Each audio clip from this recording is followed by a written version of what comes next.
The evening sky turned a deep purple as the last guests arrived at the hilltop mansion. Richard Chen, at 55 years old, stood tall despite his age, watching from the balcony as luxury cars pulled into his circular driveway. His home buzzed with activity, waiters in crisp uniforms carrying silver trays, musicians setting up in the corner, and wealthy donors chatting about their latest vacations. Richard ran his hand over his graying hair and straightened his custom suit. Tonight's charity gala would raise millions for children's education. A good cause, yes, but also good for business. Every handshake tonight might lead to another billion for his tech empire. "Mr. Chen, the mayor has arrived," his assistant whispered, tapping lightly on his shoulder. "Tell him I'll be right down," Richard replied, taking one last look at the view. The city lights twinkled below, a constant reminder of all he had built from nothing. Downstairs, the party was in full swing. Richard moved through the crowd with practiced ease, shaking hands, laughing at jokes that weren't funny, and accepting praise for his generosity. After an hour, his face hurt from smiling. "I need a moment," he muttered to his assistant, slipping away from a conversation about golf courses. Richard walked briskly down the hallway, past the kitchen where staff rushed to prepare more food. He headed toward his private gallery, the one place in this massive house that truly felt like his. The room held his most treasured possessions, rare paintings collected over decades, each worth more than most people would earn in a lifetime. As the door closed behind him, Richard felt his shoulders relax, the soft lighting and silence wrapped around him like a warm blanket. He walked slowly, admiring each piece as if seeing it for the first time. The Monet that reminded him of his childhood, the Basquiat that represented his rebellious 20s. The sculptures that he stopped. Something was different. Someone was in his gallery. A small figure stood in front of his newest acquisition, an abstract painting with swirls of deep blues and blacks, punctuated by tiny pinpricks of light like distant stars.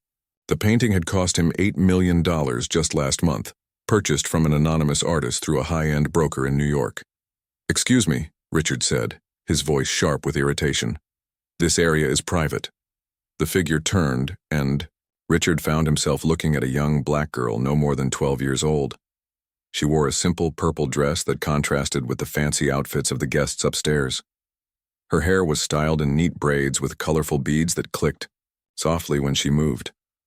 "I'm sorry," she said, but her eyes quickly returned to the painting. "It's just so beautiful." Richard's annoyance faded slightly. "Are you here with your parents?" "My mom works in the kitchen," the girl explained, still staring at the artwork. "I got bored waiting." Richard should have called security. He should have escorted her back to the kitchen. Instead, he found himself watching her face, the way her eyes moved across the canvas with such focus, such understanding. Most adults just nodded politely at abstract art. This child was studying it like she could read its secrets. "What's your name?" he asked, his voice softer now. "Zoe," she replied. Then, without looking at him, she whispered, "There's a door behind this painting." Richard blinked, caught off guard by the strange comment. "What did you say?" "A door, Zoe," repeated, pointing at specific areas in the painting. "See how these lines converge here, and these shapes form a frame? The artist hid a doorway in plain sight." Richard looked more closely at the painting. He'd spent hours admiring it over the past month, but had never noticed what she described. Now, following her finger, he could almost see it. Patterns within patterns, suggesting depth where there should be none. "That's quite an imagination you have," he said with a small laugh, though something about her certainty made the hair on his arms stand up. "It's not imagination," Zoe said simply. "It's there." Before Richard could respond, a worried voice called from the doorway. "Zoe, there you are." A woman in a catering uniform rushed in, her face flushed with embarrassment. "I'm so sorry, Mr. Chen. She was supposed to stay in the break room." "It's fine," Richard said, surprising himself. "She has an interesting perspective on art." The woman gently took Zoe's hand. "Come on, honey. Let Mr. Chen get back to his party." As they left, Zoe looked back over her shoulder. Her eyes met Richard's, with an intensity that seemed impossible for someone so young. "Remember what I said?" she called. "The door is there if you really look." Richard stood alone in the gallery long after they'd gone. He stared at the painting, trying to see what Zoe had seen. The party continued above, but he'd forgotten all about it. Later that night, after the last guest had left and the staff had cleaned up, Richard returned to the gallery. He sat in a leather chair facing the abstract painting and poured himself a glass of 30-year-old scotch. "A door," he muttered, sipping the amber liquid. Ridiculous. But he couldn't look away. The painting seemed different now.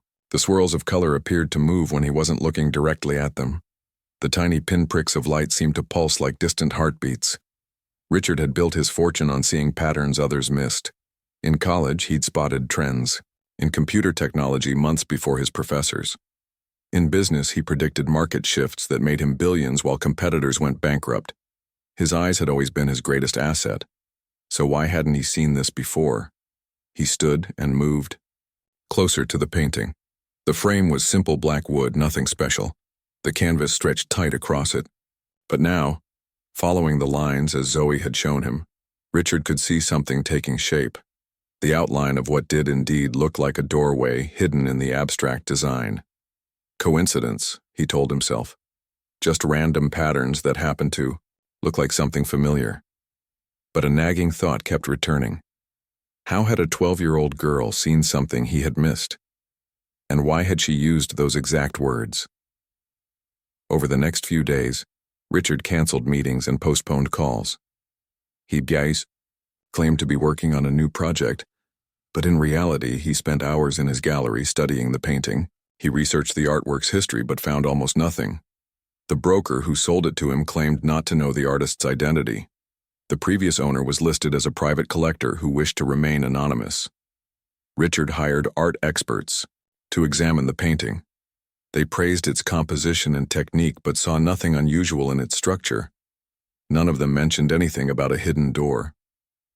A week after the party, Richard found himself dreaming about the painting. In his dream, Zoe stood before it, but she was older, a young woman now rather than a child. She beckoned to him and pointed at the canvas. "The door is waiting," she said. "Some see it, most don't. You can see it because you're meant to." Richard woke with a start, his heart racing. The digital clock beside his bed read 3:17 a.m. Without turning on the lights, he put on his robe and walked downstairs to the gallery. In the dim emergency lighting, the painting seemed alive. The blues and blacks shifted like deep ocean waters. The pinpricks of light glowed brighter than should have been possible without special paint. Richard placed his hand on the canvas, feeling its texture. Something pulled at him, not physically but a sensation in his mind like a memory trying to surface.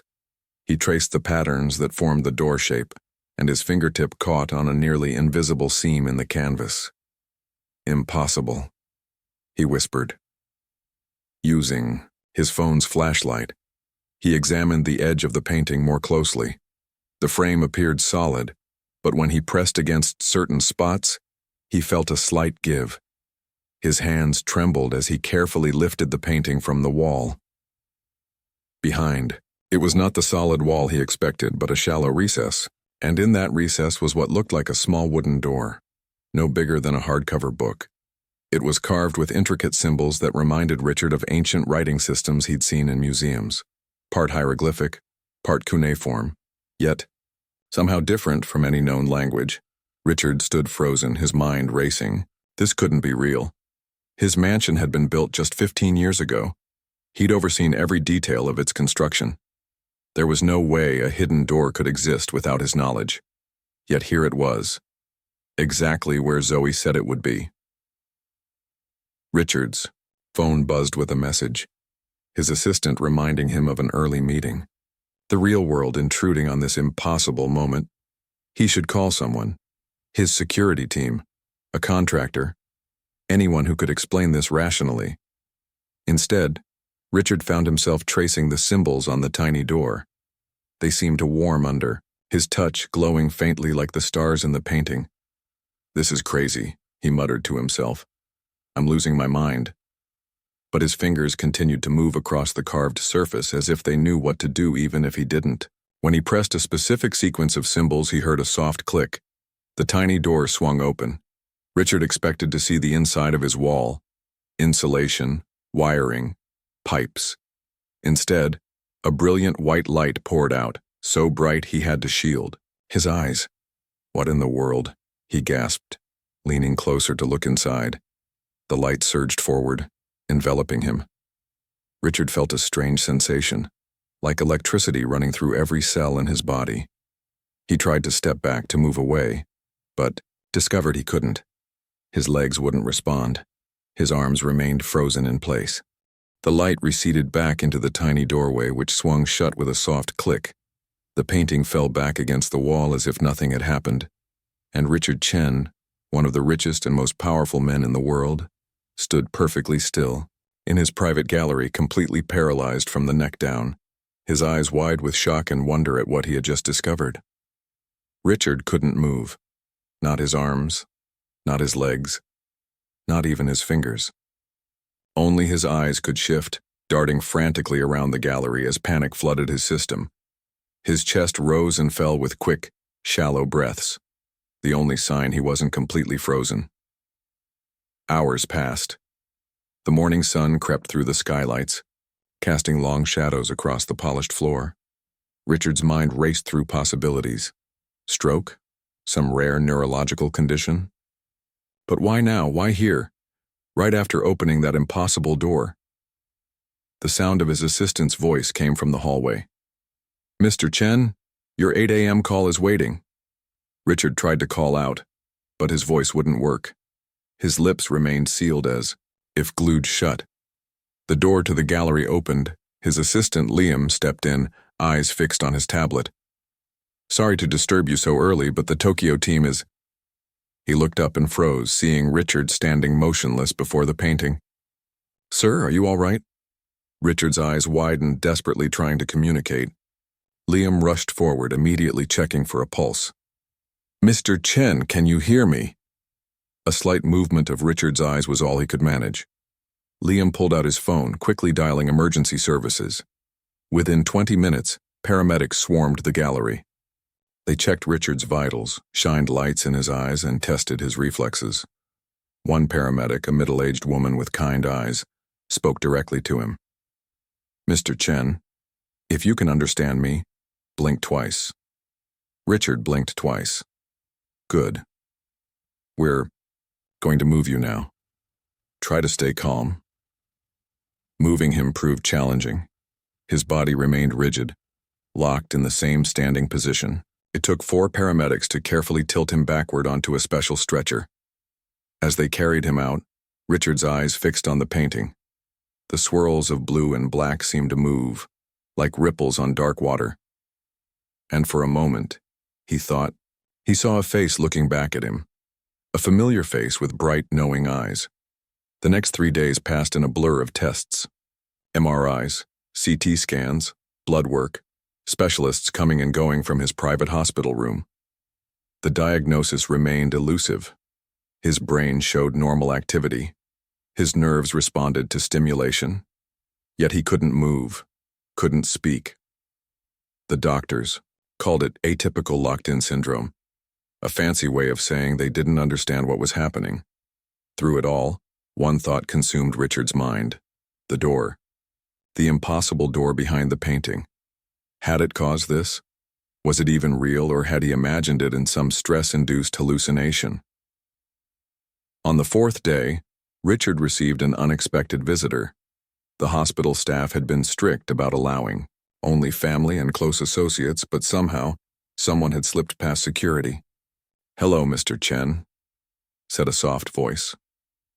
Richard's eyes shifted to see Zoe's mother standing beside his bed. She looked different without her catering uniform, dressed now in simple jeans and a yellow blouse. Her face showed concern mixed with something else, curiosity perhaps. My daughter insisted we come see you, she explained, glancing toward the door.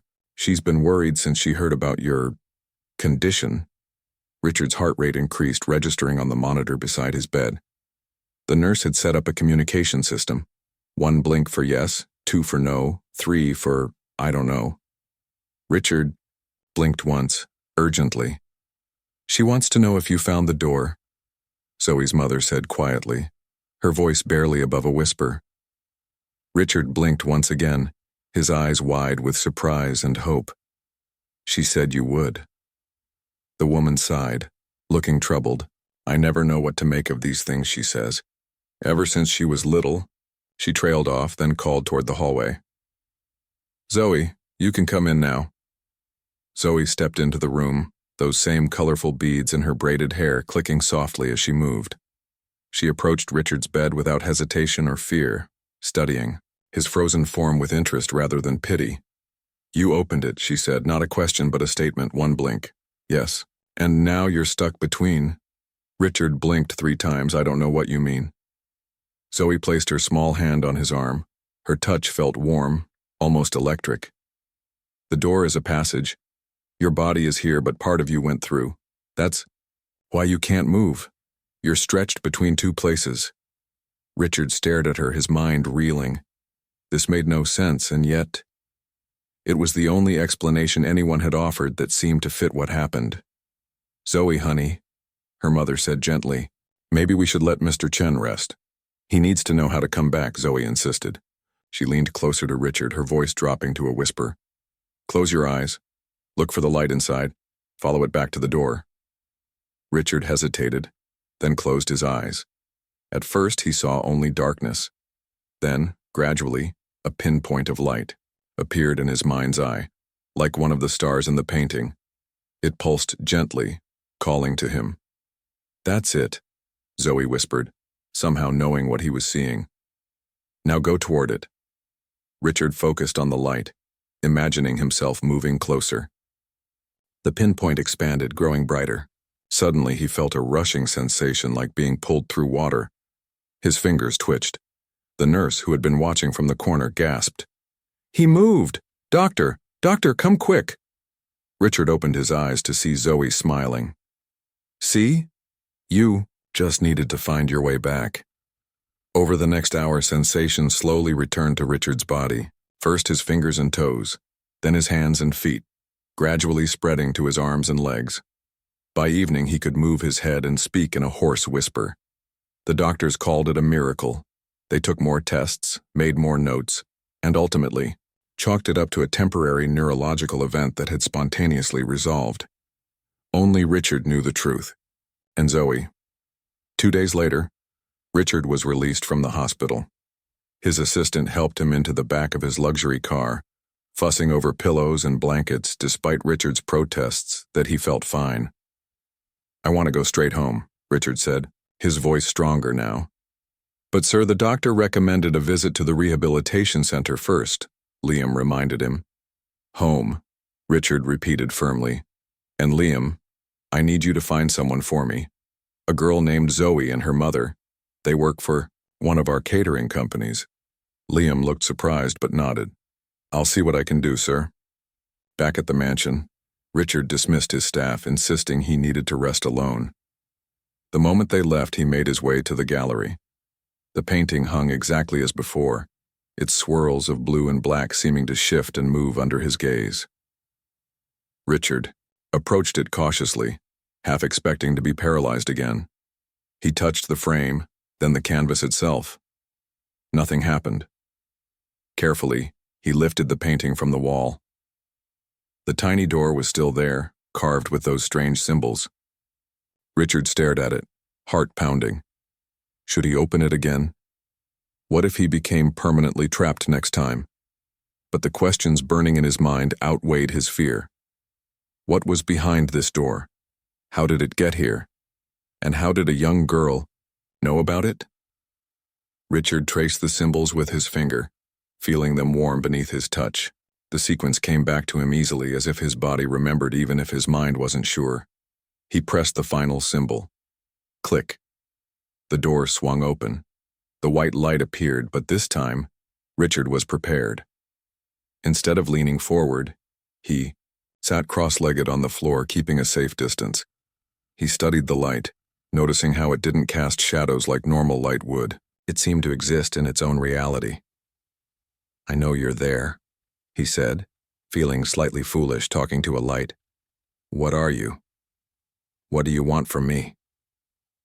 The light pulsed once, twice, 3 times, like it was answering in the same code he'd used in the hospital. Then it began to change shape, condensing into a small sphere that floated out through the doorway. Richard held his breath as the sphere hovered before him, about the size of a tennis ball. It moved slowly toward his hand, stopping just above his palm without touching it. A voice spoke in his mind, soft and clear. "You asked what we want. We want what you want, Richard Chen. To connect, to understand, to grow." Richard nearly fell backward in shock. "Who are you?" he whispered. "We are the Keepers," the voice replied. "We exist in the spaces between your reality and others. The girl Zoe is a bridge, one who can see the doorways naturally. You are a potential, one who can learn to cross." "Cross to where?"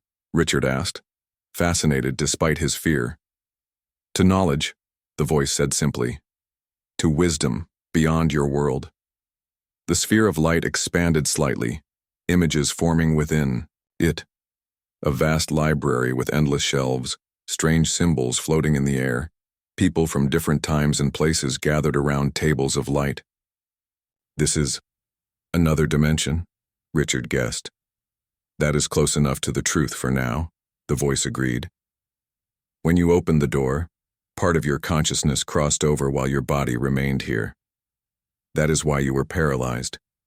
With practice, you can learn to cross safely, to exist in both places at once." Richard thought of Zoe's words in the hospital. "You're stretched between 2 places. Why me?" he asked. "I'm just a businessman, a tech guy." The sphere pulsed with what felt like amusement. "Just a businessman who built an empire by seeing patterns others missed. Just a tech guy who imagined connections others couldn't dream of. Your mind is already prepared to understand what we can show you." Richard stared at the sphere, countless questions racing through his thoughts. "And if I say no? If I close this door and never open it again?" "Then the door will remain closed," the voice said. "We do not force knowledge on those who reject it. But ask yourself this: having glimpsed what lies beyond, could you truly turn away?" The question hit Richard like a physical blow. He knew the answer immediately. No, he couldn't turn away. Not when there was something new to discover, to understand. "What do I need to do?" he asked. "First, you must learn to control the crossing," the voice explained. "To keep your consciousness anchored in your body while exploring our realm. Zoe can help you. She has crossed many times." "She's just a child," Richard protested. "Age means little to bridges. They are born with the ability to see what others cannot." The sphere began to retreat toward the tiny door. "Rest now. Recover your strength. When you are ready to begin learning, open the door again. We will be waiting." With that, the light disappeared back through the doorway, which swung shut with a soft click. Richard sat in stunned silence, trying to process what had just happened. Part of him wondered if he was losing his mind, if the paralysis had been some kind of stroke that left him hallucinating. But deep down, he knew this was real. The impossible was happening right here in his carefully controlled world. Richard carefully hung the painting back on the wall, his hands trembling slightly. He needed to find Zoe again. He needed answers. His phone rang, startling him from his thoughts. It was Liam. "Sir, I found them. The catering company is called Fresh Flavors. The mother's name is Diane Taylor. They live in the East Side neighborhood." "Good work," Richard said, his mind already planning. "Set up a meeting. Tell them I want to thank them properly for their visit at the hospital." "Right away, sir." Richard ended the call and sank into a chair, his eyes fixed on the painting.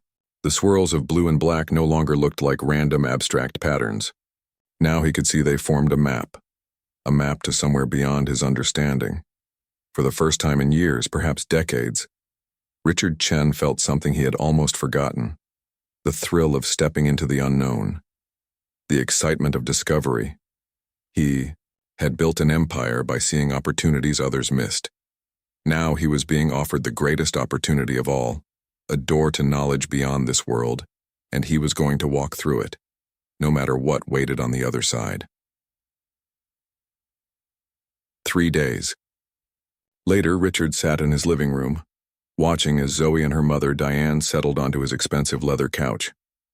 The girl seemed completely at ease in his massive home, while Diane kept glancing around nervously as if afraid she might break something.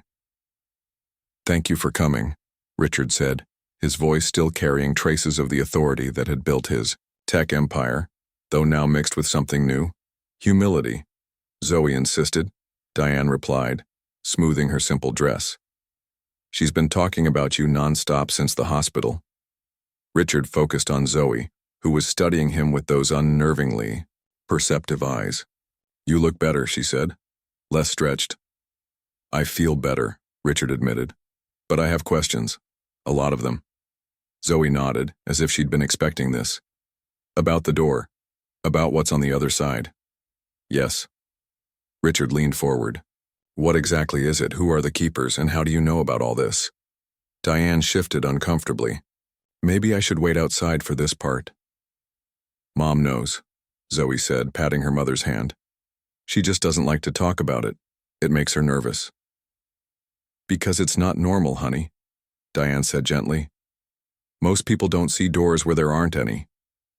"But there are doors," Zoe insisted. "They're just hidden, like the one behind Mr. Chen's painting." Richard looked between them, sensing an old family discussion. "So you've always been able to see these doorways?" Zoe nodded. "For as long as I can remember. They're everywhere if you know how to look. In paintings, in old buildings, sometimes in nature, places where the world gets thin." "And what's on the other side?" Richard pressed. "The library," Zoe said simply, as if it were obvious. The biggest library you could ever imagine, but not just books, knowledge in all forms. Some look like books, some like light, some like, well, it's hard to explain. Richard remembered the sphere of light, the images it had shown him. "I think I've seen it, or part of it." Zoe's eyes widened with excitement. "You've crossed over? Already?" "Not exactly. Something spoke to me through the door, showed me images, called itself a keeper." "They let you see that much?" Zoe looked impressed. "They must really want you to join." "Join what?" Zoe glanced at her mother, who nodded reluctantly. "Tell him. He deserves to know, especially after what happened to him." Zoe took a deep breath. "The keepers guard knowledge, all kinds of knowledge from all times and places. But they need help from our side, people who can find new knowledge, protect it and use it when it's needed most." "And they think I can help with that?" Richard asked, skeptical despite everything he'd witnessed. "You already do in a way," Zoe pointed out. "Your companies build tools that help people share information. Your foundation funds education projects. But you could do so much more if you knew what they know." Richard considered this. His tech empire had indeed been built around connecting people with information, making knowledge more accessible.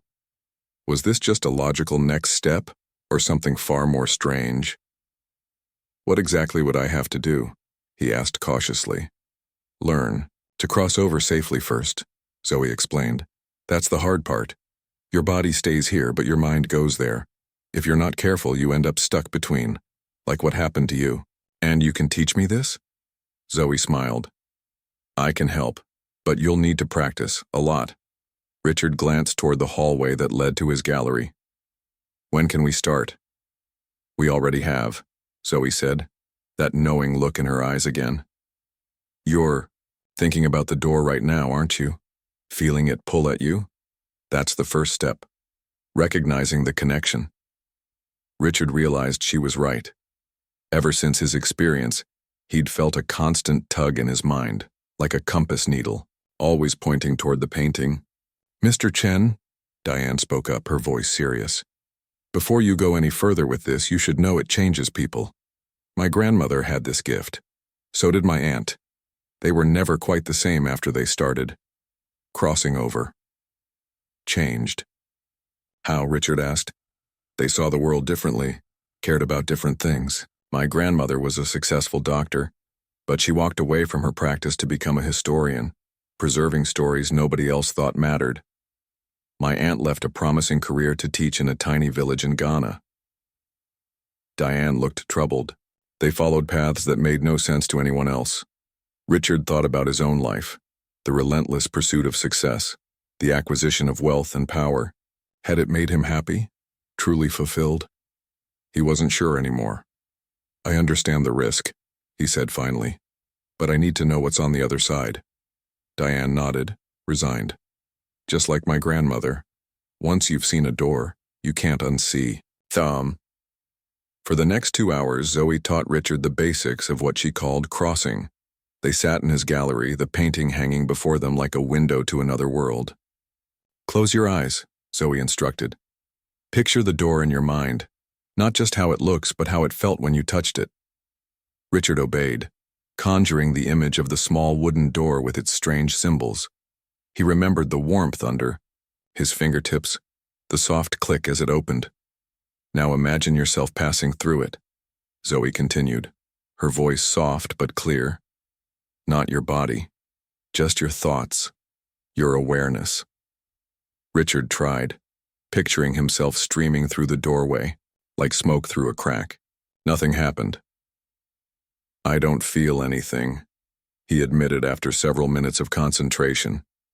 It takes practice, Zoe assured him. Took me months when I was little. But you have an advantage. You've already been partially through once. Your mind remembers the path. They continued the exercises, Richard growing increasingly frustrated as the afternoon wore on. Finally, Zoe suggested they stop for the day. Too much forcing makes it harder, she explained. Try again tomorrow, just for a few minutes each time. Richard agreed reluctantly. As he walked them to the door, he asked the question that had been bothering him. Why did you tell me about the door in the first place?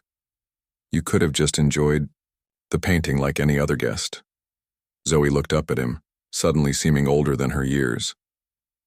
Because they asked me to. The keepers. They said you were ready to see. After they left, Richard returned to the gallery. He stared at the painting, trying to understand what made him ready. Was it his wealth, his influence, or something deeper, something in his character or his mind that these mysterious keepers had recognized? For a week, Richard practiced as Zoe had taught him. Each day he sat before the painting for hours, trying to project his consciousness through the door without physically opening it. Each day he failed. His businesses began to suffer from his absence. Board members called emergency meetings. Stock prices fluctuated. Richard barely noticed. On the 8th day, exhausted and discouraged, Richard fell asleep in the chair facing the painting. In his dreams, he stood before the tiny door again, but this time it was enormous, large enough to walk through without bending. Without hesitation, his dream self stepped forward, passing through the threshold. Richard's eyes snapped open. He was still in his chair, still in his gallery. But something was different. The colors in the room seemed more vivid, the sounds sharper. And there, floating before the painting, was the sphere of light he'd seen before. You've done it, the voice said in his mind. Not fully, but enough. Your consciousness has partially crossed over. Richard looked down at his hands. They seemed solid enough, but when he concentrated, he could see through them slightly, as if they were made of frosted glass. Am I dreaming? He asked. No, the voice replied. You are between. Your body remains in deep sleep, but your mind has found the path. The sphere expanded, stretching into a doorway of light. Come, there is much to show you. Richard hesitated, only briefly before stepping through. The world around him transformed. The gallery dissolved, replaced by what could only be described as the most magnificent library imaginable. Endless shelves stretched in all directions, some containing books, others holding objects Richard couldn't identify. Crystals that glowed from within, devices that hummed with energy, vessels that seemed to contain swirling gases or liquids. Above, the ceiling, if it could be called that, rippled with patterns of light like an aurora. "Welcome to the Great Repository," the voice said, now coming from a figure beside him. Richard turned to find not the sphere of light, but a woman in flowing robes that shifted colors like oil on water. Her features were difficult to focus on, as if she existed slightly out of phase with reality. "Who are you?" Richard asked. "I am Keeper Ilara," she replied. "I have been assigned as your guide." "Guide to what?" "To everything you are ready to understand," Ilara said, gesturing to the vast space around them. "The repository contains knowledge gathered across countless realms and timelines. Some of it you will comprehend immediately. Some will take years to grasp. Some may forever remain beyond your understanding." Richard looked around in awe. "And I can learn from all this?" "That is why you are here," Ilara confirmed. "You are a potential, someone capable of bridging worlds, of carrying knowledge between realms." As they walked, Richard noticed other figures moving among the shelves. Some appeared human, others decidedly not. Some were solid like him, others more transparent, and still others seemed made entirely of light or energy. "They're all like me?" he asked. "From different worlds?" "Many are potentials, yes. Others are keepers like myself. Some are simply echoes, imprints of great minds preserved here after their physical forms have ended." Richard stopped abruptly. "Are you saying some of these are dead people?" Ilara's form shimmered with what might have been amusement. "Death is a limited concept, Richard Chen. In many ways, knowledge outlives its originators. Here, those who discovered great truths continue to share them, even after their physical forms have ceased." They approached a circular area where several human-looking figures sat at what appeared to be desks, though the desks themselves seemed to be made of light.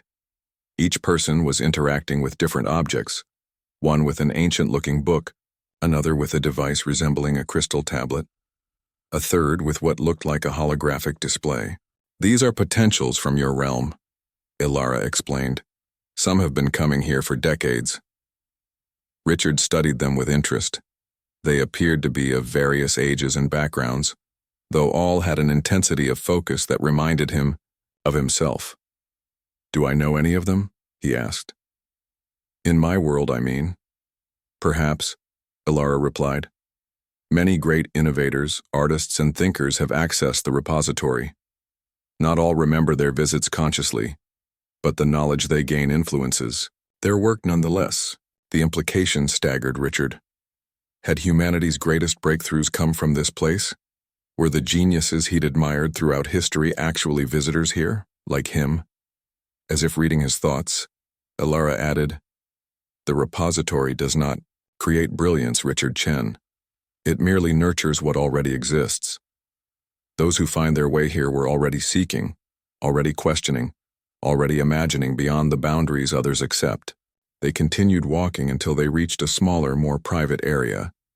A single chair sat before what looked like a window, though instead of showing a view, it displayed rapidly changing images, scenes from history, scientific diagrams, mathematical equations, artistic masterpieces. "This is where you will begin," Ilara said, gesturing to the chair. "The window will assess your current knowledge and adapt its teachings accordingly." Richard hesitated. "Will I remember all this when I go back, or will it be like a dream that fades?" "That depends on you," Ilara said. "The connection between mind and body remains intact during crossing, but it requires practice to transfer knowledge clearly. Some concepts may be difficult to translate into your realm's understanding." "And how long can I stay? Won't my body need things?" "Time moves differently here," Ilara explained. "What feels like hours in the repository may be minutes in your realm. Even so, you should not stay too long on your first visit. The strain on an unpracticed mind can be significant." Richard sat in the chair, which adjusted to fit him perfectly. The images in the window slowed, focusing on areas that seemed to interest him most: technology, physics, mathematics. "I will return when it is time for you to leave," Ilara said, her form already fading. "Until then, learn, Richard Chen. Learn and wonder." Left alone, Richard found himself immersed in knowledge beyond anything he had experienced before. The window didn't just show information, it somehow transferred understanding directly to his mind. Complex theories he had struggled to grasp in college now seemed obvious. Connections between seemingly unrelated fields became clear. Hours or minutes passed, Richard couldn't tell. He learned about energy systems that made his company's cutting-edge technology look primitive. He saw mathematical principles that could revolutionize computing. He glimpsed historical patterns that explained the rise and fall of civilizations with eerie precision. Just as he was delving into a particularly fascinating concept involving quantum entanglement, he felt a hand on his shoulder. Turning, he expected to see Ilara, but instead found Zoe, or someone who looked like an older version of Zoe, perhaps in her 20s. "Time to go back," she said, her voice the same despite her altered appearance. "You've been here long enough." "For a first visit, Zoe?" Richard asked, confused. "How are you?" "Older." She smiled. "This is how I appear here. My true self, you might say. In your world, I'm still growing into this form." "You're a keeper?" Richard guessed. "A bridge," she corrected. "Somewhere between a potential and a keeper. I help others find their way across." Richard stood reluctantly, his mind buzzing with all he had learned. "I have so many questions." "And you'll have time for them," Zoe assured him. "But not now. Your body is calling for you. Can you feel it?" Now that she mentioned it, Richard did feel a pull, a distant sensation of heaviness and discomfort. "My neck hurts," he realized. "You fell asleep in a chair," Zoe reminded him. "Not the most comfortable way to cross over. Next time, lie down first." She led him back through the endless shelves, past the other visitors, to a doorway that hadn't been there before, one that looked exactly like his gallery entrance. "Think of your body," Zoe instructed. "Picture yourself returning to it, like slipping on a familiar coat." Richard did as she suggested, focusing on the sensation of his physical form, the weight of his limbs, the rhythm of his breathing. The repository began to fade around him, replaced by the familiar surroundings of his gallery. With a gasp, Richard awoke in his chair, his neck stiff, his back aching. The painting hung before him, innocent and ordinary looking. But now he knew better. Now he had seen what lay beyond, and he would never look at his world the same way again. The morning sun streamed through the windows as Richard sat across from his chief operating officer, trying to focus on the quarterly reports spread before him. 2 weeks had passed since his first successful crossing to the repository, and the boardroom that once felt like the center of his universe now seemed strangely unimportant. "These numbers are concerning," his COO was saying, pointing to a graph. "The development team missed another deadline and our main competitor is gaining market share." Richard nodded absently, his mind drifting to the mathematical principles he'd learned in the repository, equations that could revolutionize their entire approach to software design. "Are you listening, Richard?" The COO frowned, noticing his distant expression. "This is serious. The board is getting nervous." "I hear you," Richard said, pulling himself back to the present. "But I think we're approaching this all wrong. Our technology is limited. We need to completely rethink our foundation." The COO looked baffled. "We just invested $300 million in our current infrastructure. We can't simply start over." "Maybe we have to," Richard muttered, then sighed at his colleague's shocked expression. "Look, give me a few days. I need to work through some ideas. Postpone the board meeting until next week." After the meeting, Richard retreated to his home office, pulling out blank notebooks and filling them with concepts from the repository. Some were straightforward improvements to existing technologies. Others were so advanced he wasn't sure the materials even existed to build them. He worked feverishly, trying to translate what he'd learned into something his world could understand. His phone buzzed repeatedly with messages from executives, board members, even his assistant wondering where he'd disappeared to. Richard ignored them all. On the third day, Diane called. "Zoe wants to know if you've been practicing," she said, concern evident in her voice. "She says it's dangerous to cross too often without proper training." "I'm fine," Richard assured her, though the headaches and occasional nosebleeds suggested otherwise. "Just busy implementing what I've learned." "That's what worries her," Diane replied. "The knowledge can be overwhelming at first. People try to do too much, too quickly." Richard glanced at the chaotic papers strewn across his office. "Tell her I'm being careful, and I'd appreciate another lesson soon." That night, Richard lay on the couch in his gallery staring at the painting. He'd been crossing almost daily now, spending what felt like hours in the repository. Each time he returned with more knowledge, more ideas, more urgency to implement them. Following Zoe's instructions, he relaxed his body completely, focused on the door in his mind, and felt the now familiar sensation of his consciousness separating from his physical form. The transition was becoming smoother with practice. One moment he was lying on his couch. The next he stood in the grand entrance of the repository. Ilara waited for him, her form shimmering with what he now recognized as approval. "You learn quickly, Richard Chen," she observed.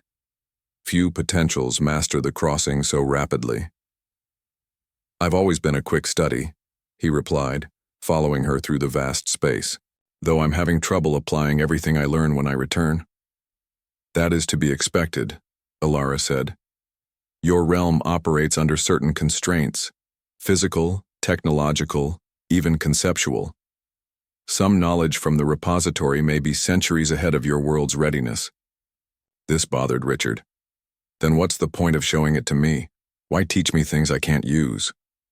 Ilara's form rippled in what might have been amusement. "Who said you cannot use it? The question is not whether the knowledge can be applied, but how and when. Some seeds must wait for the right season to grow." They reached a new area Richard hadn't seen before, a circular chamber where several keepers and human-like figures gathered around what appeared to be a three-dimensional model of Earth. "You have been studying science and technology," Ilara noted. "Today we thought you might benefit from a different perspective, history and patterns of civilization." For what seemed like hours, Richard watched as the model Earth displayed the rise and fall of empires, the spread of ideas, the consequences of decisions made by leaders throughout time. He saw how seemingly small innovations triggered massive social changes, how knowledge once discovered could be lost for centuries before being rediscovered. "Do you see the patterns?" asked an elderly man standing nearby. "Another potential," Richard assumed. "Some," Richard admitted. "Civilizations seem to follow cycles, and knowledge doesn't always progress in a straight line." The man nodded. "I've been studying this for 20 years. In my world, I'm a history professor at Oxford. What I've learned here has completely changed how I understand human development." "And have you shared this knowledge?" Richard asked cautiously. "In ways appropriate to my position," the professor replied. "Through my teaching, my books. Not directly, that would be unwise, but by guiding people toward better questions." This conversation stayed with Richard as he continued his education in the repository. Week after week he returned, learning not just about science and history but art, philosophy, psychology, all interconnected in ways he'd never imagined. In his physical life, changes became apparent. Richard delegated most of his CEO responsibilities, claiming health concerns after his unexplained medical incident. He redirected his company's research focus, using carefully filtered insights from the repository to guide them toward more promising paths. He established a new foundation dedicated to preserving endangered knowledge, indigenous wisdom, dying languages, ancient techniques. To his board's confusion, he funded digital archives of obscure manuscripts and recordings of oral traditions from remote communities. "You've changed," his assistant Liam observed one day, after Richard canceled yet another high-profile business meeting to visit a small library threatened with closure. "I've gained perspective," Richard replied, not bothering to explain further. The headaches grew worse. Sometimes after crossing, Richard would wake to find blood on his pillow from nosebleeds he'd had while unconscious. His sleep became fragmented. His appetite diminished. "You're crossing too often," Zoe warned during one of their training sessions. She still appeared as a 12-year-old girl in the physical world, though Richard now knew her as much more. "Your body needs time to adapt." "There's so much to learn," Richard argued, "and I'm not young anymore. I don't have decades to spend on this like some of the others." Zoe's expression grew serious. "This isn't a race, Mr. Chen. The repository has existed for millennia. It will continue long after both of us are gone." Richard knew she was right, but couldn't slow down. The knowledge pulled at him constantly now, like an addiction he couldn't break.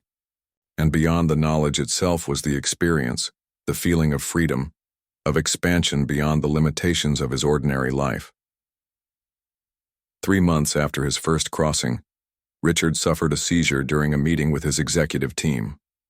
He awoke in a hospital bed, doctors hovering over him with concerned expressions. "You've experienced a minor stroke," one explained. "Your brain scans show unusual activity patterns.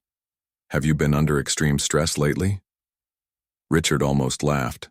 How could he explain that his mind had been regularly traveling to another dimension to access knowledge beyond human understanding? "Just work pressure," he said instead. "Nothing unusual." The doctors prescribed rest, medication, and a reduced workload. Richard nodded along, knowing he would ignore their advice as soon as he was released. Diane and Zoe visited him in the hospital, bringing flowers and worried glances. "You haven't been listening," Zoe said, once they were alone, her young face stern despite her age. "The crossing is damaging your physical form because you're pushing too hard." "I can handle it," Richard insisted, though the machines monitoring his vital signs suggested otherwise. Zoe shook her head. "No one can, not at the pace you've set. Even the most experienced bridges limit their crossings." "Then teach me to do it better," Richard challenged. "If there's a safer way, show me." Zoe hesitated, then nodded. "There is. But it requires patience and discipline. 2 things you seem to be lacking lately." For the next month, Richard reluctantly followed Zoe's stricter training regimen.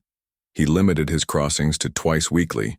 He performed mental exercises she taught him to strengthen the connection between his consciousness and his physical body. He meditated daily, something he would have scoffed at months earlier. Gradually, his health improved. The headaches lessened, the nosebleeds stopped, and surprisingly, his ability to retain and apply knowledge from the repository actually increased.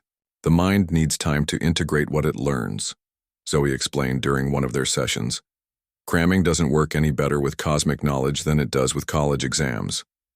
Richard laughed, remembering his own college days. "I've always been impatient. Even then, I wanted to learn everything immediately." "Some things can't be rushed," Zoe said simply. 6 months after discovering the door, Richard had established a sustainable routine. 3 carefully planned crossings per week, systematic application of knowledge through his companies and foundations, regular training with Zoe to improve his technique. To the outside world, he explained his transformation as a wake-up call after his health scare. He claimed his new priorities, education, preservation of knowledge, long-term thinking, were the result of facing his mortality. In truth, he had never felt more alive, more purposeful. The repository had shown him connections between ideas that spanned centuries, patterns that revealed humanity's greatest challenges and opportunities. During one crossing, Ilara introduced him to a group of potentials from his own realm, scientists, artists, philosophers who had been visiting the repository for years. "You're Richard Chen," one woman said, recognition in her eyes. "The tech billionaire." Richard nodded, surprised to be known here. "And you are?" "Dr. Mei Lin," she replied. "Quantum physicist. We've never met in our realm, but I've followed your work. Your recent shift in focus has been intriguing, as has yours," Richard said, recognizing her name. "Your papers on quantum consciousness caused quite a stir last year."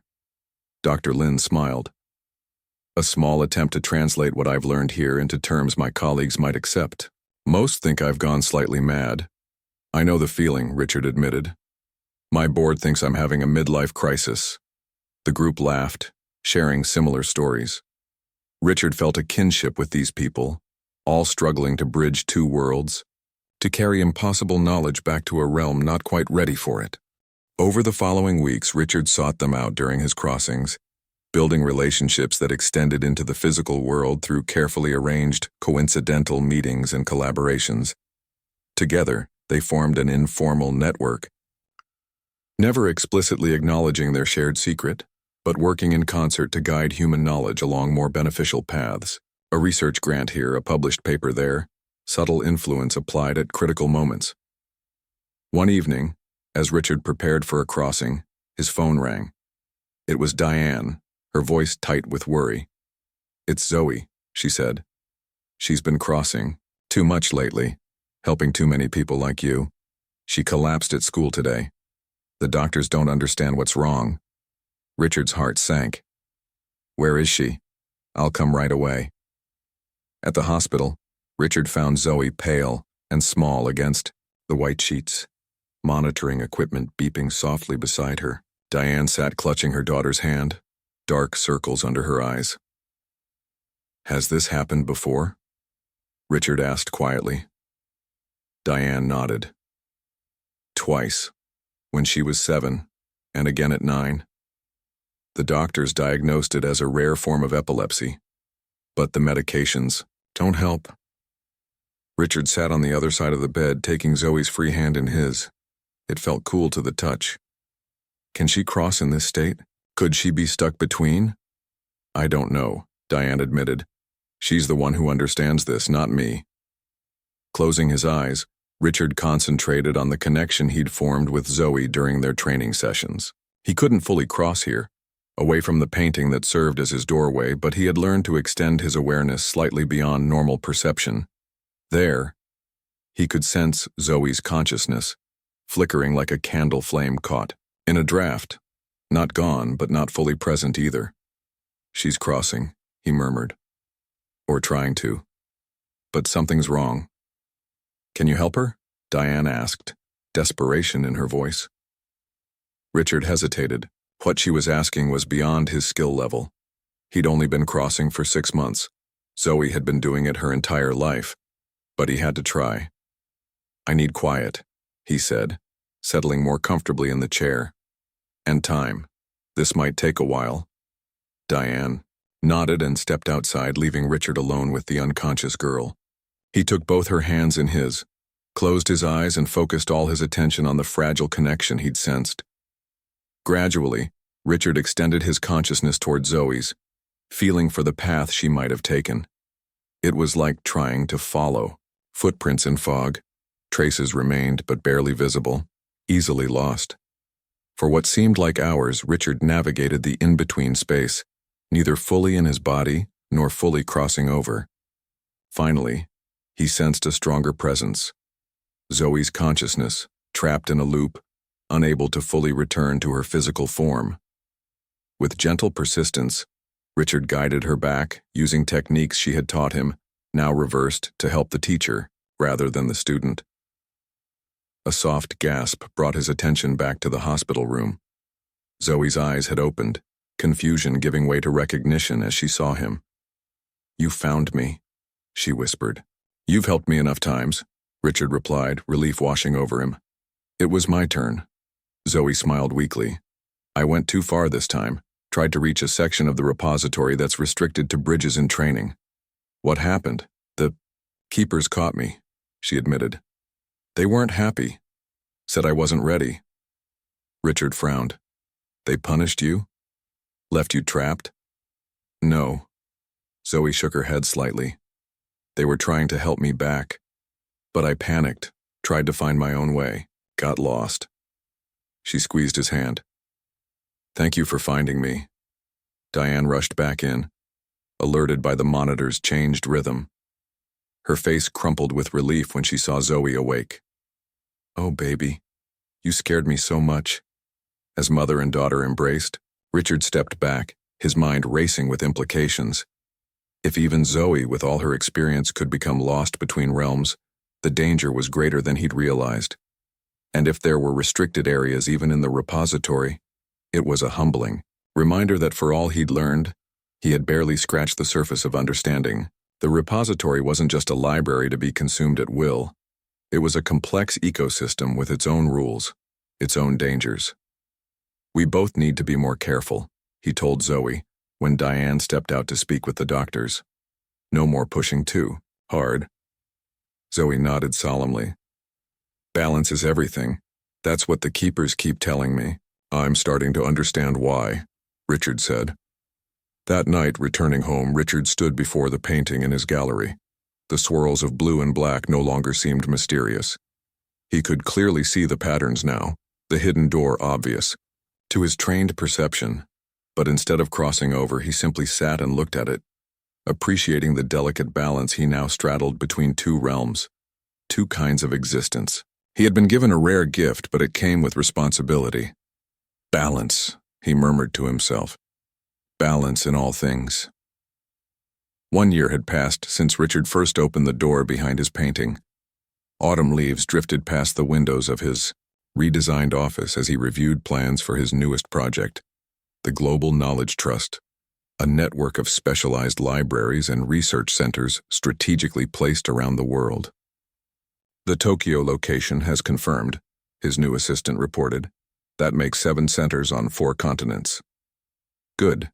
Richard nodded, studying the map on his wall where each location was marked with a small gold pin. To anyone else, they might appear randomly distributed.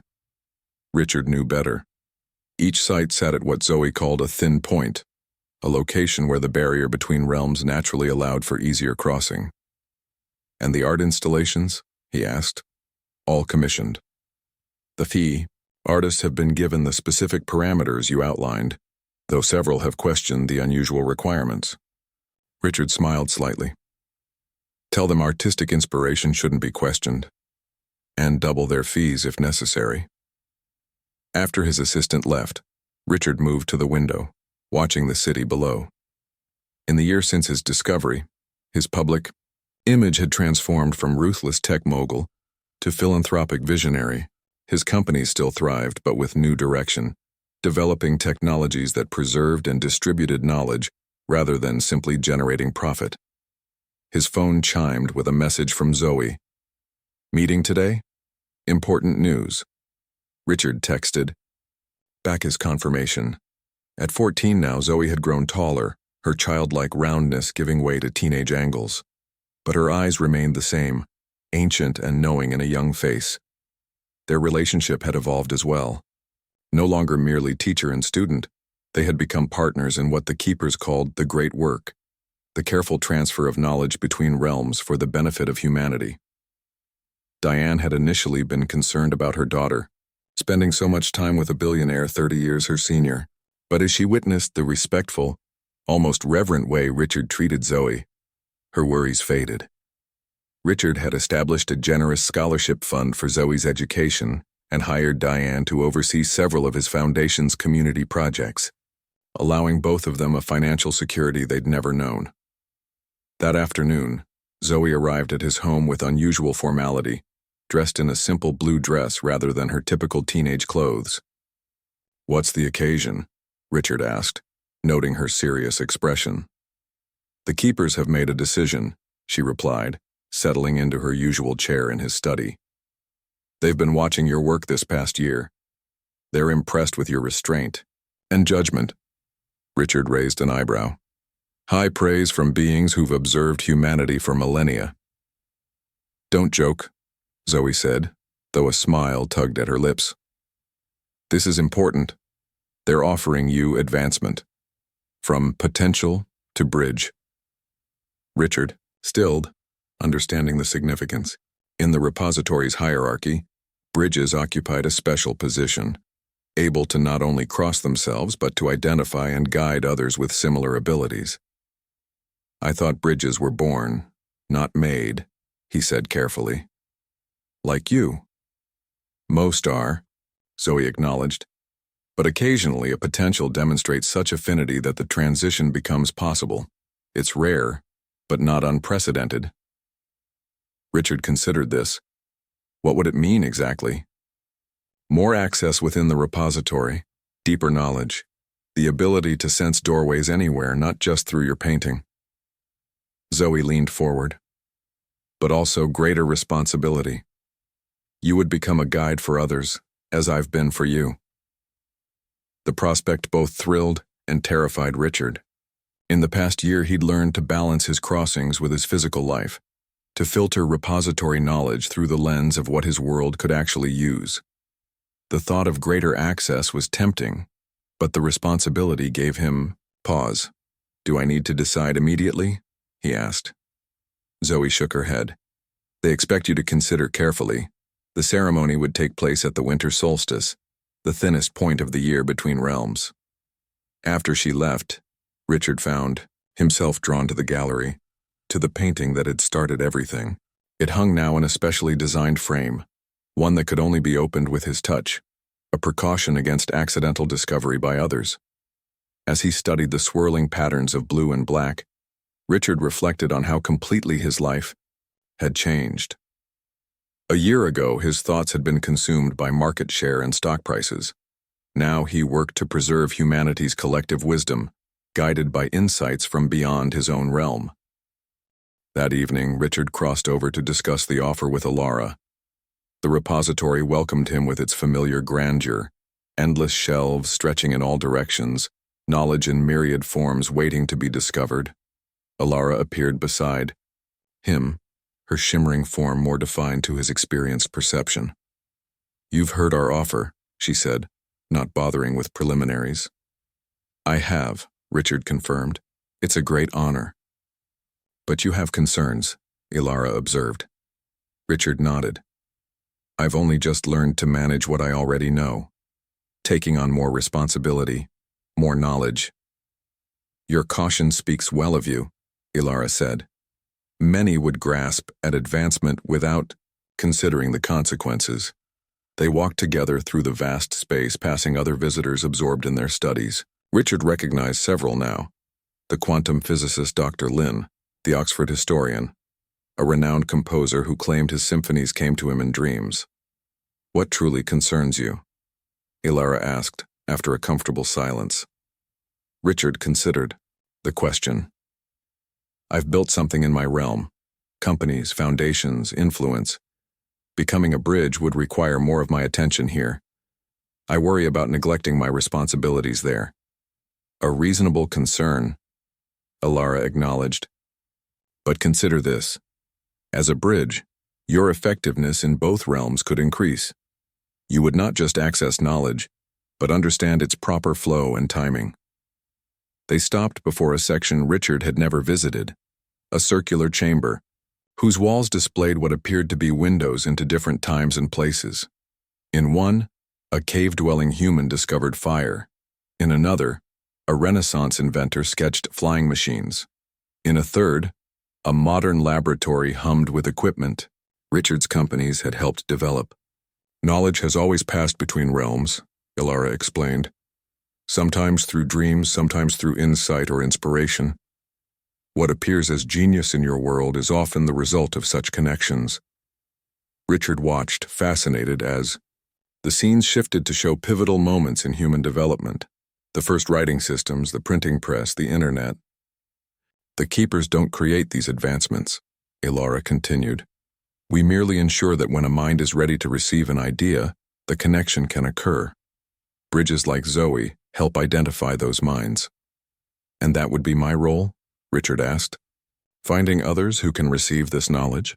Among other duties, yes, Alara confirmed. Your position in your world gives you unique opportunities to identify potentials. Richard thought about this as they continued their walk. His companies employed thousands of brilliant minds. His foundation supported researchers and innovators worldwide. He was well positioned to notice exceptional talent. I'll need time to consider, he finally said. Alara's form rippled in what Richard had come to recognize as her version of a nod, until the solstice. Over the next weeks, Richard found himself evaluating everything in his life through this new lens. His morning executive meetings took on new significance as he subtly assessed his top employees for signs of potential. His Review of grant applications became more than philanthropy. It became a search for minds that might be ready for greater connection. He discussed the offer with Zoe during their regular training sessions, which now took place in a specially designed room in his home, a space carefully tuned to facilitate crossing while minimizing physical strain. If you accept, Zoe explained, your perception will change permanently. You'll see doorways everywhere, in art, in architecture, in nature. Most will be too small for crossing, but they'll always be visible to you. Is that why you noticed the door behind my painting so easily? Richard asked. Zoe nodded. I see them all the time. Most people walk right past them. Even potentials usually need guidance to notice their first door. And you think I should accept? Become like you? Zoe considered this carefully. I was born this way. I never had a choice. You do. That makes your situation different. She met his eyes directly. But I think you've already crossed too far to turn back completely. You'll never be satisfied with just your old life again. Richard knew she was right. Despite his careful balance of crossing and physical existence, he felt increasingly drawn to the repository, to the vast knowledge it contained and the purpose it offered. As the solstice approached, Richard finalized plans for his 7 global centers. Each would house a specially commissioned artwork, paintings, sculptures, or installations that contained hidden doorways accessible only to those with the ability to see them. Each center would focus on different knowledge, science, history, arts, philosophy, creating a network of access points around the world. The night before the solstice, Richard hosted a small dinner party at his home. To the outside world, it appeared to be a gathering of influential intellectuals and philanthropists. In reality, it brought together 12 individuals who, like Richard, had discovered doorways to the repository. To knowledge, Richard toasted, raising his glass to the assembled guests, and to those who preserve it. Dr. Lynn smiled knowingly from across the table. The Oxford historian nodded in recognition. A famous architect, whose buildings subtly incorporated repository principles, winked at Richard. They all understood the double meaning, though none spoke of it directly.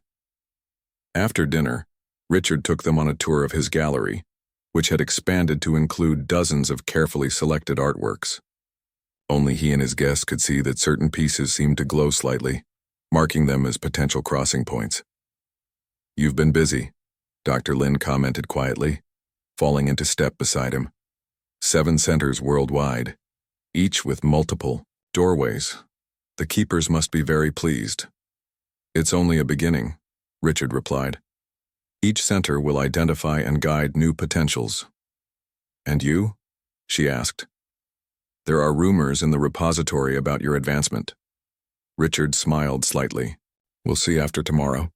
When the guests had departed, Richard found himself alone in his gallery, contemplating the painting that had started everything. It seemed almost ordinary now, compared to what he had seen since. Yet it remained special.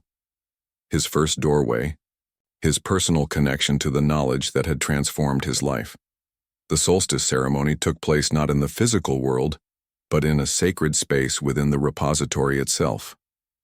Richard crossed over at exactly midnight, finding himself in a circular chamber he had never seen before. The walls, floor, and ceiling appeared to be made of living light, shifting and flowing in patterns too complex to follow. Alara awaited him, along with several other keepers whose forms were even less human than hers, some appearing as geometric patterns, others as swirling energies barely contained in recognizable shapes. Richard Chen, Alara addressed him formally. You have been a potential for one cycle of your world. You have learned, grown, and shared appropriately. Now you are offered advancement. Do you accept the responsibilities of a bridge? Richard had made his decision days ago after much reflection. I do, he replied simply. Understand that this transformation cannot be reversed, another keeper warned, its voice resonating directly in Richard's mind. Your perception will be permanently altered. Your connection to the repository will deepen beyond what you have known. I understand, Richard confirmed. Then it begins, Alara said. The ceremony itself defied description in human terms.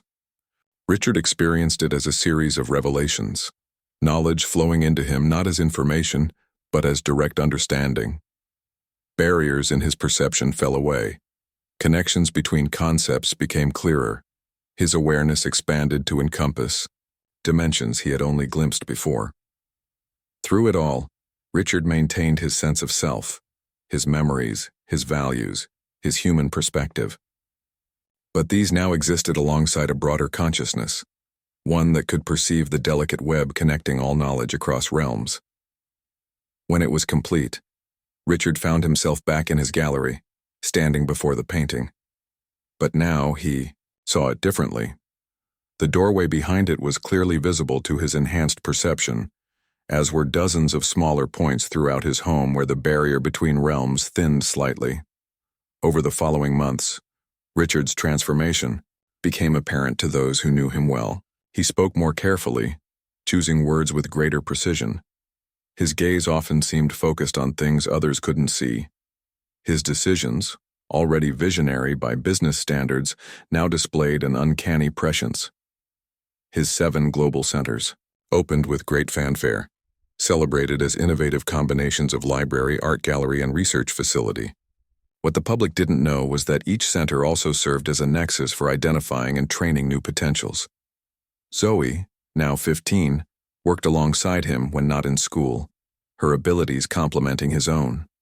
Where Richard could see patterns, across time and knowledge, Zoe could read people, identifying those with the capacity to cross before they themselves knew it. 1 year after his advancement, Richard stood in the grand opening of his newest center in Cape Town, South Africa. The building itself was a marvel of architecture, designed with subtle geometries that strengthened the connection between realms for those sensitive enough to perceive it. The central gallery featured works from artists around the world, each containing hidden doorways of varying sizes. Some led to small pockets of repository knowledge. Others, more carefully secured, provided full crossing access for trained individuals. As Richard moved through the crowded opening gala, he noticed a young boy of about 10 standing transfixed before a particular painting. A landscape of the African savanna at night, stars blazing above baobab trees. The child's eyes tracked patterns in the starry sky that most adults would miss entirely. Approaching quietly, Richard heard the boy whisper to his mother, "There's a door in the stars." The mother smiled indulgently. "It's just your imagination, sweetie." Richard caught Zoe's eye across the room. She had noticed, too, her slight nod confirming what Richard already knew. They had found another potential. Later that evening, after most guests had departed, Richard approached the boy's mother. "Your son has a remarkable imagination," he said casually. The woman smiled tiredly. "That's one way to put it. His teachers call it excessive daydreaming. Always seeing things that aren't there. Or perhaps seeing things others miss," Richard suggested. He offered her his business card. Simple, elegant, with only his name and the logo of his foundation. "If you're interested, the Knowledge Trust offers special educational programs for children with unique perspectives. Full scholarships, of course." The woman looked at the card, then at Richard with sudden recognition. You're him. "The billionaire who built this place," Richard nodded. "Just someone who values different ways of seeing the world." As they spoke, Zoe had engaged the boy in conversation near the painting, both of them pointing at specific stars in the artwork's sky. Richard knew she was confirming what they'd suspected. This child could see the doorways naturally, as she could. 3 months later, the boy became the first student in the Knowledge Trust's Special Perspectives program, a carefully designed curriculum that would gradually introduce him to the reality of what he saw. With proper guidance and training, he wouldn't be the last. Over the next 5 years, Richard and Zoe identified dozens of potentials worldwide. Some children with natural ability like Zoe, others adults who had stumbled upon doorways accidentally. Each was evaluated, approached carefully, and offered appropriate guidance. Not all accepted. Some preferred to dismiss their experiences as imagination or coincidence. Others embraced the connection but chose to maintain their ordinary lives, crossing only occasionally for specific knowledge. A few, like Richard, dedicated themselves fully to the work of preserving and transmitting wisdom between realms. On a cool spring morning in his 50th year, Richard sat in his private study reviewing reports from his global centers. Each location had developed its own character, its own specialties. The Tokyo Center had become renowned for technological innovation. Cairo specialized in historical preservation. Vancouver focused on environmental knowledge. A soft knock at the door preceded Zoe's entrance. At 20, she had grown into her repository self, poised, confident, with wisdom beyond her years. She had recently completed her university studies, in record time, and now worked full-time as Richard's partner in the Knowledge Trust. "The keepers have requested a meeting," she said without preamble. "All senior bridges are being called." Richard raised an eyebrow. Such gatherings were rare, usually signaling major developments in the relationship between realms. "Did they say why?" "Only that it concerns a shift in the barriers. Apparently the crossing is becoming easier in some locations. Too easy." Richard frowned. "Untrained crossings?" "Increasing," Zoe confirmed. 3 cases last month where people crossed accidentally. 2 returned confused but unharmed. 1 remains in transition, neither fully here nor there. This was troubling news. The balance between realms depended on controlled access, on knowledge flowing at the right pace through prepared minds. Accidental crossings risked both the individuals involved and the careful equilibrium the keepers maintained. That evening, Richard and Zoe crossed together from the original painting in his gallery, now housed in a specially shielded room that prevented accidental access. They emerged in the grand central hall of the repository, already filling with bridges from around the world. Richard recognized many faces. Dr. Lynn, now in her 70s but still brilliant. The Oxford historian, who had trained a generation of students to recognize patterns across civilizations. Artists, scientists, and philosophers who had integrated repository knowledge into their work without ever explicitly revealing its source. Ilara appeared before the gathering, her form more substantial than Richard had ever seen it, a sign of the meeting's importance. "Bridges of Earth," she began, her voice resonating through the hall. "We face an unprecedented situation. The barriers between realms are thinning, beyond our control." A murmur passed through the assembled bridges. This was serious indeed. "For millennia we have maintained balance," Ilara continued. "Knowledge has flowed between realms at a pace your world could integrate safely. But recent developments in your technology, particularly in quantum computing and artificial intelligence, have begun to create unintended resonances with our realm." Richard felt a chill. His own companies had been leaders in both fields, though he had carefully avoided implementing certain aspects of repository knowledge that he sensed humanity wasn't ready for. These resonances create weak points, doorways that form without proper structure or protection, Ilara explained. People without training or understanding are beginning to cross accidentally, putting themselves at risk and threatening the stability of both realms. "What can be done?" someone asked from the crowd. "We have 2 options," Ilara replied. "We can attempt to strengthen the barriers, essentially closing off communication between our realms for a period of years or decades. Or we can prepare your world more actively for increased contact." The implications were enormous. Closing the barriers would mean no new knowledge transfer, no guidance, no access to the wisdom that had shaped human progress for centuries. But increased contact carried its own risks. Knowledge released too quickly could be misused, misunderstood, or exploited. "We seek your counsel," Ilara concluded. "You who bridge both worlds must help determine the path forward." The discussion that followed lasted what felt like days, though Richard knew time moved differently in the repository. Bridges from every field and culture offered perspectives, weighed risks, proposed solutions. Richard listened more than he spoke, absorbing the collective wisdom of these remarkable individuals. When he finally addressed the gathering, his words carried the weight of his years of experience. "We cannot close the doors," he said simply. "Knowledge will find its way through regardless, but without guidance, without context. Instead, we must prepare more bridges more quickly, expand our training programs, identify more potentials, create a network capable of managing increased flow between realms. That would require revealing more of our work publicly, Dr. Lin pointed out. The Knowledge Trust has operated largely behind the scenes until now. Not full revelation, Richard clarified, but a more visible presence. Our centers already exist worldwide. We can expand their public educational role while maintaining the deeper work privately. Gradually, a consensus emerged among the bridges. They would not close the doors, but would instead strengthen the structures around them, creating safer pathways for knowledge to flow and identifying more individuals capable of managing that flow responsibly.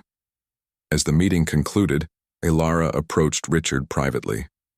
"This path carries great responsibility for you particularly," she said. "Your resources, your influence in your world, much will depend on how you implement these changes." Richard nodded, feeling the weight of what lay ahead.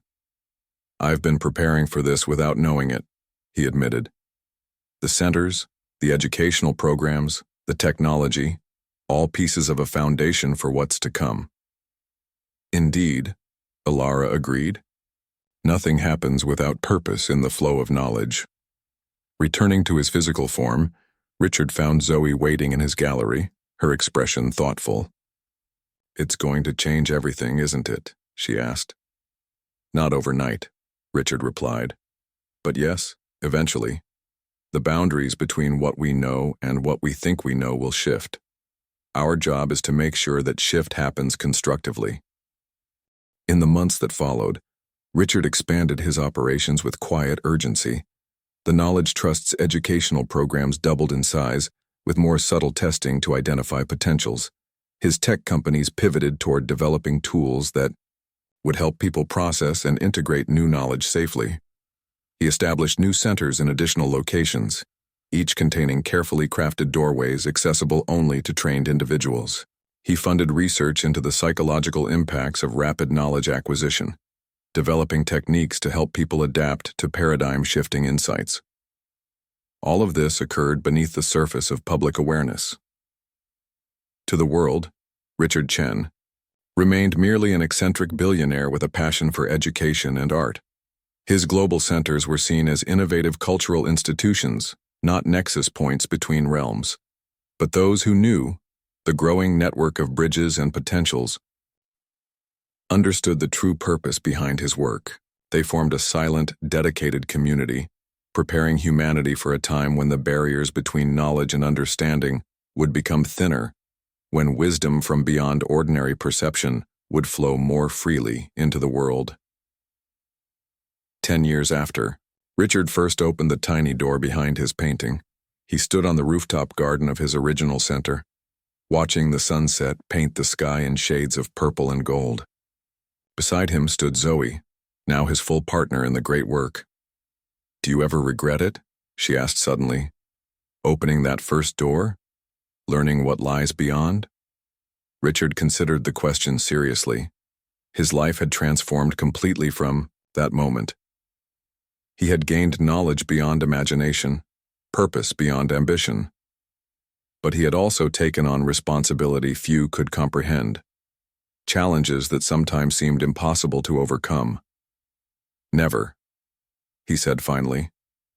"Some doors once opened reveal paths so compelling that turning back becomes unthinkable." Below them, visitors moved through the galleries, most unaware of the doorways hidden in plain sight among the artworks. But here and there, Richard's enhanced perception could identify individuals who paused too long before certain pieces, whose eyes tracked patterns others didn't see, whose expressions revealed a dawning awareness of something just beyond ordinary perception. Potentials. New bridges waiting to be built between realms of knowledge. "They're beginning to see," Zoe observed, following his gaze. Richard nodded. "Just as you said I would, that first day in my gallery." "There's a door behind this painting," he quoted with a smile. Zoe laughed softly. "You thought I was just a child with an overactive imagination? And you were actually a bridge who could see what I couldn't," Richard acknowledged. until you showed me how to look." Together, they watched as a young woman below stopped before a particular sculpture, her hand reaching out as if to touch something invisible beside it. A doorway, clear to Richard's and Zoe's perception but hidden to most. "Should we approach her?" Zoe asked. Richard nodded. Every journey begins with an invitation, just as mine did. As they made their way downstairs to meet this newest potential, Richard reflected on the unprecedented path humanity was beginning to walk, toward a future where the boundaries between known and unknown would become increasingly permeable, where wisdom from beyond ordinary understanding would guide human development. There would be challenges, confusion, resistance, but also growth, connection, and possibilities beyond imagination. A transformation not just for individuals like himself, but potentially for civilization as a whole. All because a young girl had whispered to him about a door behind a painting, and he had been curious enough to open it.